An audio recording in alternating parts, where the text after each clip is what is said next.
And welcome back to the Shadow Empire Strategy Podcast. This time around, I've got my friend DasTactic, who is a Shadow Empire expert, to come and chat with me about the topic of regime profiles and the regime feats. This is an area of Shadow Empire where I think that there's so much depth in it if you really want to engage with it. And there's some quite interesting bonuses that you can go for. And it's a really, really deep and complex system, but it's also kind of something that you can ignore.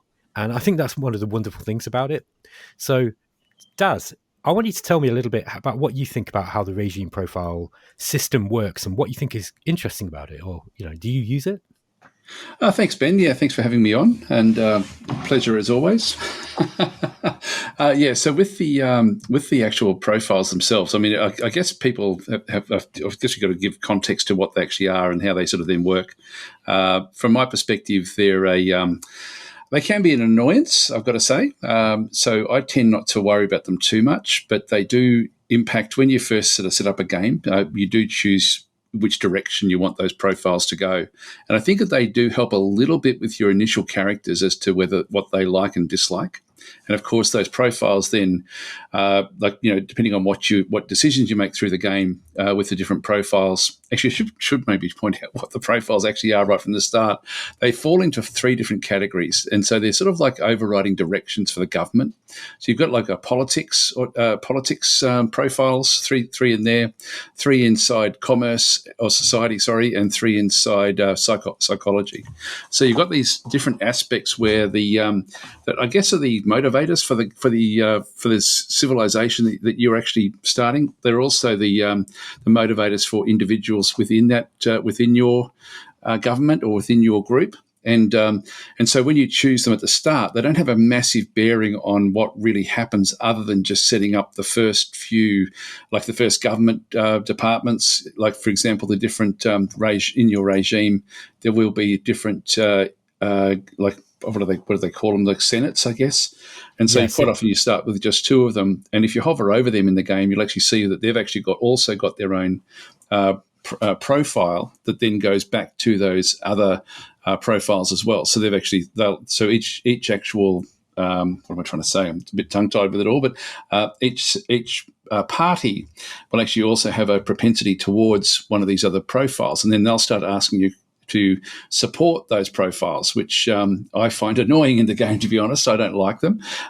So I tend to not try to manage it too much, because as you get new people in, they tend to just take over anyway and let you like at the moment, for example, in the game that I'm playing with, everyone loves democracy except for one really important character who absolutely hates it. So I have to manage him in amongst the democracy profile decisions, and it ends up forcing you to make decisions that you may not be wanting to play. So it's good in that sense, but there are also different times the government senates or the different parties will then ask you to support a particular profile and like to actually try to achieve a level in a profile. And I do find those annoying personally. Okay, that's interesting. I've got a kind of different take on it. I think that this is one of the smartest game designs I've seen in a long time because of the way that they all interact. And as I kind of alluded to in the start, I feel that this system is something that a beginner, I think, could probably pretty much ignore if you just don't care about it. As you said, Daz, like the decisions can kind of be annoying when you want to go in one direction with your empire and you've got like a faction or group that are trying to take you in another direction, and they keep coming up with these decisions that you have to make. Sometimes it can kind of get a bit annoying. I completely agree with that. What I do think, though, is that this system really is the core of what your empire is. It's your core build, if you want to use that kind of gaming terminology. And selecting what you want at the start doesn't really lock you into any kind of playstyle necessarily, because you can kind of change it. Even if you start with, let's say you go with autocracy first for some reason, and you've got the Politburo, and later on you realize that you actually need to go into democracy instead for the various bonus, because there's some cool bonuses in there. You'll actually eventually get the option to change your government type from the Politburo to the Senate anyway. So I think that there's some kind of interesting, like Vic's filled this full of really interesting little nuance and details that I think that unless you've read the manual or you've really played it quite thoroughly, you kind of might miss. And there's also some very, very powerful bonuses that come with the with the each regime tier, the regime feat on each tier, and some of them are better than others. I think, for example, democracy gives you a political bonus of 40%, which is huge. So your political points are just going to be, you're going to get 40% more political points with engaged politicians, which is the first level of democracy. And then down in enforcement, you get 50% tax bonus with discipline, which is that's just like a 50% bonus to all the money that you get into your empire is going to be, from your tax. You're going to get that in your pocket, whereas commerce does has a private economy bonus, which helps grow your private economy. So there are some nice little trade-offs that you can make. Like, I think if you go into commerce, for example, and you go for the private economy bonus, and then you go, you get the population happiness bonus with opportunism. And then you get the commerce bonus with wealthy friends. This really super kickstarts your private economy in a big way. However, you get less money in your actual pocket for your spending on your own things than you would if you went into enforcement, where government gives you a bureaucratic bonus, which will enable you to manually create more of those quality of life assets that you might, that usually a private sector would build if they've got this big commerce bonus.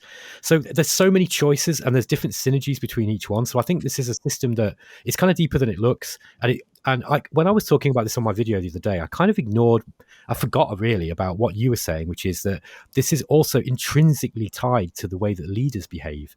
And it's just not as simple as just choosing the ones that you want. Yeah, you've got it spot on actually with all of those different things. Really, it is one of those things that has a massive impact in the game, and people can min max it as well, like if they're wanting to do that and do it effectively. I think as well.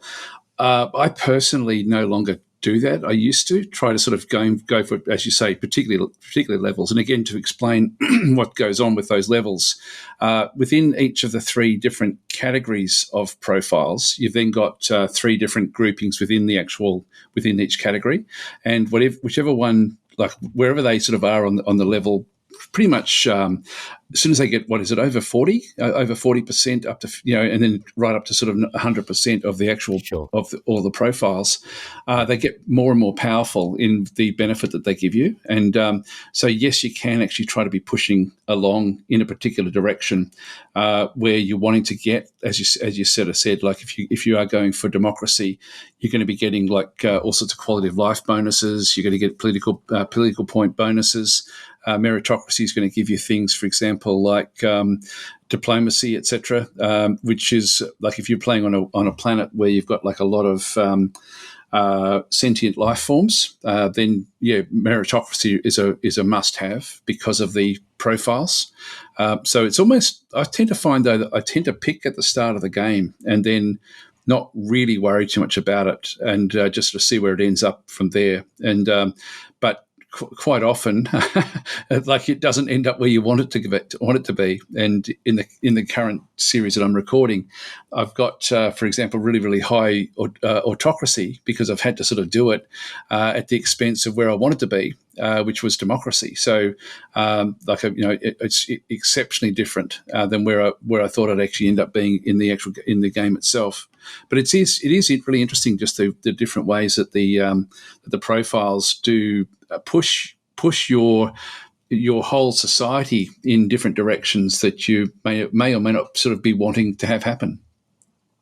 Absolutely. I think it's also important to note that it's quite hard to go quite high into one because of the different ways that your factions will be pushing and pulling you. And depending on the game that you're playing, sometimes it's going to be easier than others. You can really go, it's quite possible to get the first couple of levels in several of them and kind of juggle it from that point on. Once you start going over the third tier, I'd say when you need like 60 or more, that's when moving high in one direction will really start to suppress one of the others. And there's an order system for the way that they suppress. So I think, kind of keeping two levels on all of them is kind of possible. Once you start getting into the third level, then you've got to kind of pick and choose. And as you quite rightly said, autocracy and democracy are both very, very easy to keep high because when you've got unrest events, you usually get the option of like bringing in the jackboot, which will bring it, where your security forces will crush the rebellion or the strike or whatever, and you'll kill a load of population, which is really bad. However, that is very, very effective because the fear rating that you get prevents the unrest rising. and fear has its own problems. However, if you actually have a high autocracy rating anyway, then fear doesn't really have a big effect on you. That's one of the hidden bonuses that autocracy has. I don't know if you've noticed, Az, but autocracy looks a little bit underwhelming when you look at what it gives you. It doesn't have any flat bonuses like the others do. And it really just gives you a couple of regime feats. The only really good one, I think, is bunker busts, which is very good. But unit feats. My apologies. So the bunker busters are really good with the entrenchment reduction they do. They are very, very, very effective, but I don't think that they would necessarily pull me in the direction of not wanting to go with, the political bonus 40%. That's just a massive bonus. Yeah, yeah. But, I agree with you. I don't like sorry. going into autocracy, but sometimes you just end up there. You do, yeah. But it has got some hidden bonuses because, I played a multiplayer game recently, and there's going to be a few spoilers here, but for those who are following the series. But we were at a bit of a deadlock, the three of us, and I was quite. Those guys were playing cards on me that was artificially boosting my friendship rating, and I want to do another topic, another podcast on the way that multiplayer is kind of interesting in Shadow Empire, because you've got this enforced diplomacy system, and that kind of runs contrary to some of the background, diplomacy, as in the board game kind of diplomacy that you get, or Dominion style diplomacy, and those two systems don't play very nicely. But in that game, they were kind of artificially boosting my relation, so it was very hard for me to declare war. I just couldn't declare war, and they were laughing at me because they were like, "Oh, you want to go to war, but you can't." So because I was like this kind of castrated leader, where all my leaders, everyone in my regime was really liking my enemies, and I was the sole guy in the cabinet going, "No, we must go to war." So and actually having an high autocracy rating, if you really high in autocracy, that can actually, you can just go to war with your friends and you will not get that big happiness penalty. I did not know that. I think Vic's added that recently, but I think so too. I wasn't aware of that either, but I've noticed it but as I play the game. Like I was, when I've gone up, with anything that's and again, to put that into context for people who aren't used to playing the game, you've got to have a very, very low rating with anyone, whether it be a minor or a major faction. Otherwise, it's going to impact the happiness of your population.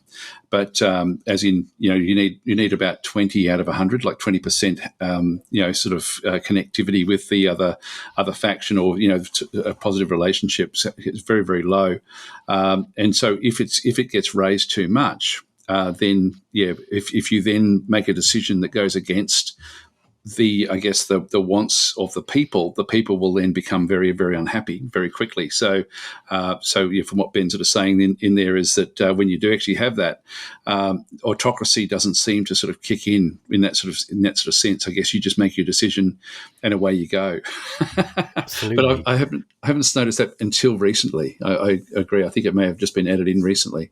I think it was, yeah. And I think Vic actually said that on one of the forum posts recently. There's another thing I want to talk to you about, Daz, and this is stuff that I really do like about about this system. Each one will unlock different stratagems that you can play on your OHQs. So the different, I forget what they're called now, but they're like the posture. That's it, the posture stratagems. And some of them, I don't think I've even used half of these, like Glorious War, Defeat in Detail. I'm going into Fist here, and Shock and Awe. This is a cool one, right? It gives you mechanized forces and artillery plus 100%. Their defense is 50% less, but you use 5 combat rounds of ammo and fuel at the start of the turn. So you're chewing through ammo and fuel, but you just get this massive bonus. And I love this kind of stuff. And this is so cool. There's another one called Retreat. So this is the level. Yeah. Okay. So this is in Heart 3 along on joint in the regime feat called Joint Struggle. This is a really interesting one as well. Retreat gives you defense plus 30% and attack minus 40, and you retreat when you take 10% losses. So this is like really good if you haven't got recon on the enemy. You can put one of your OHQs into this particular stratagem, and you've got a much bigger defense bonus. So you're not going to take too many casualties. And then when you take 10% losses, and you're going to be attacking all the time, but you're doing less damage. But then you retreat, everyone retreats. And because you've got that defense bonus, they're less likely to take casualties. So you can actually use this in really interesting ways. Like you can attack an enemy who has got a very high readiness, for example, and you can use all their action points and their readiness up, and you barely take any damage, and you retreat very, very quickly. And then those guys, readiness is used for the turn, and then you attack them with someone who's in, let's say, charge. So infantry Yeah, attack yeah. plus, plus 80%, and then you're just going in with this super hammer attack, And I just think that these are really, really wonderful, and I like it kind of how he's tied this into the profiles.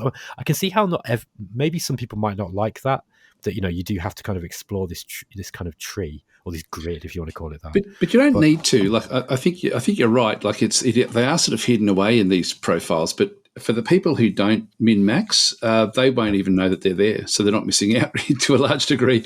And so again, yeah, if somebody does want to invest the time in looking at it, then they'll get rewarded for it. And if they don't, then they won't even know, because they won't get to that sort of level anyway.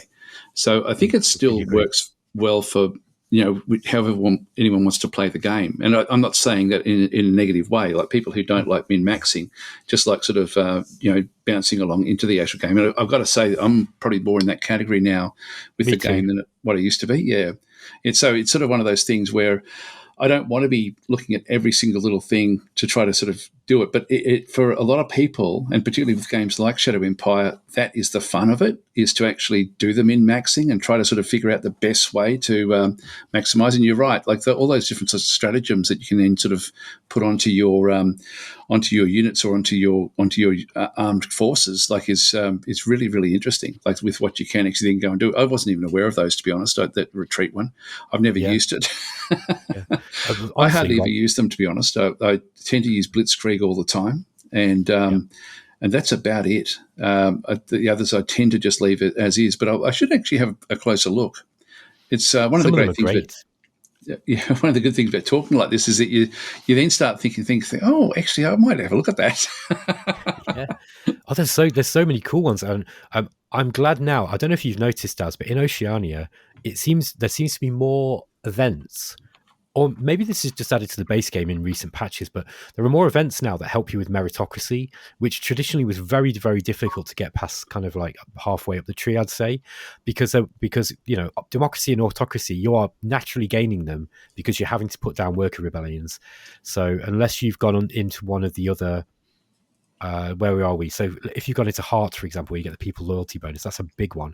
If you get Joint Struggle, that really helps mitigate some of the effects of unhappiness events, and therefore you don't really need to worry too much about using either paying people off or by using the jackboot in order to crush the rebellion, and then you can kind of keep meritocracy higher. But it was very, very difficult to get meritocracy up, whereas now there seems to be loads more events that actually give you meritocracy. So now you can actually get quite high, and some of the stuff you get with meritocracy is great, by the way. Martial tournaments gives you 25% bonus to your operational command rolls. That just makes all your generals way better. Oh, okay. Yeah. And that Again, I links up haven't even looked at this stuff. It's Oh like man, Daz, you've got to look at this, because I think that this really, you don't have to min max it, but it can be fun to kind of look at it. Like, look, if you look at Fist level 3, which is Esprit de Corps, this gives you a 25% combat bonus, which is enormous. And if you stack that with the operational command roll of plus 25%, all of a sudden you're winning battles that you wouldn't be able to win before. So I think that this you're system right. is really, really deep. I think it's one of the best. It's one of the best designed features of any game I've ever seen. Because, like you say, you don't have to play with it. You can really ignore it if you want. But if you really want to min max, and if you really want to, I mean, I guess it can play into the sort of thematic way. If you want to just play autocracy or whatever, you can do that. And you can't just easily get these things. You have to kind of fight for them with your factions. And factions is another thing that I don't really pay much attention to. When I do pay attention to them, it's because they're fighting with me over this stuff. I'm like, I want that commerce bonus, and they don't want it. I've got some guy who's an asshole who just wants me to go to war with everybody, and he likes Fist and autocracy, and I want to go into I want to play happy Sim City builder, and he won't let me. No, you're right. It's so I tend to find that I'm being pushed around too much by the people, like by the actual leaders that I've got. But I was talking to someone the other day. Actually, I forget where it was. It might have been when I was streaming, and just in the chat, someone had sort of said that they actually use the cards to actually then go and scrap the cards and then try to get cards that then promote the profile that they want, because there's no negative cost to that. Like none of the leaders are going to worry about it. And also that's the same thing when when you get like the special units that come along inside your armed forces. Yes, unit The only fields. person that's impacted by that is their direct leader, no one Yeah, else.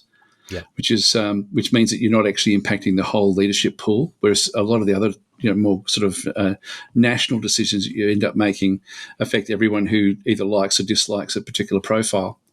yes, So absolutely. you can still manage it, but it is harder when if you've got 4 people who hate who hate Fist, and you're trying to get Fist, for example.